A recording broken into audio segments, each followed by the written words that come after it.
Have you ever just stopped to look at a map and really think about the names? Not just as, labels, but as tiny little time capsules. They're packed with stories of conflict, philosophy, and some really ancient connections. Okay, let's get into this, because some of Japan's most commonplace names are hiding some seriously fascinating secrets. So let's start with a place a lot of you probably know, Nara. It's famous for its absolutely incredible temples, its World Heritage status, and, of course, those super polite bowing deer. For centuries, this place was the very heart of Japan. But here's the thing, a name that feels so completely, quintessentially Japanese is actually at the center of a pretty deep historical debate. A debate that pulls us back over 1,000 years to two totally different cultures. That's right. The story of this one name is not settled history at all. It's a real clash of narratives, with one theory that's rooted in ancient Japan and another one that points right across the sea. Okay, so check this out. On one hand, you have a theory that says the name comes from the ancient Korean word for country or kingdom, Nara. This would have been brought over by immigrants from the Baekje kingdom, who, by the way, were crucial in building the city. But then, Japan's own ancient history book, the Nihon Shoki, it tells a totally different story. It claims the name comes from the Japanese verb narashita, meaning to flatten, because imperial troops had to level the ground. It's two completely different histories, locked inside a single word. So this really gets you thinking, right? If a huge, famous city name like Nara is that complex, what about the really fundamental building blocks of place names?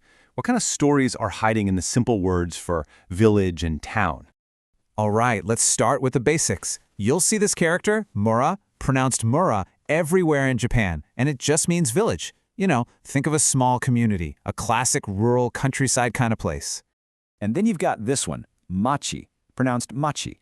Now, this is more like a town or a district. It's got a more urban vibe, not the entire city, but maybe a specific neighborhood or a busy street within it. So a village is rural, a town is urban. Simple enough, right? Well, not quite. Because in Japan, the whole idea of a machi goes so much deeper than just a pile of buildings. It's an active concept. You could almost call it an art form. And this leads us to a really amazing concept called machizukuri. It literally translates to something like town building or community making. It's an entire approach to urban planning that involves not just the government, but the actual residents shaping their own community. And this illustrates the nuance perfectly. See, Japanese actually has two different characters that can be read as machi. The one on the left, machi, that's the hardware, the physical streets, the shops, the concrete. But the character on the right, Machi, the one we've been talking about, that's the software. It's the living, breathing community, the people, the culture, the administration. It's the very soul of the place. So we've got contested histories, we've got deep social philosophies, but there's one more layer we've got to peel back here. What if the actual roots of Mura and Machi aren't originally from Japan at all? All right, now we're getting into some pretty controversial linguistic territory here, so just a heads up. But there is a theory out there that proposes a direct phonetic and conceptual link from ancient Korean words. It suggests these core Japanese terms for settlements actually evolved from Korean roots. Just take a look at this. The theory suggests that the Japanese word for village, mura, comes from the Korean word Muri, which means a group or a crowd. And machi, the word for town, is thought to come from the Korean word Madi, which means a section or a joint, like a piece of something that's been divided. So the whole point, the real conceptual link, is this. A village, a mura, is simply the place where a Muri, a group of people, lives. And a town, a machi, is a designated Madi, or section of land.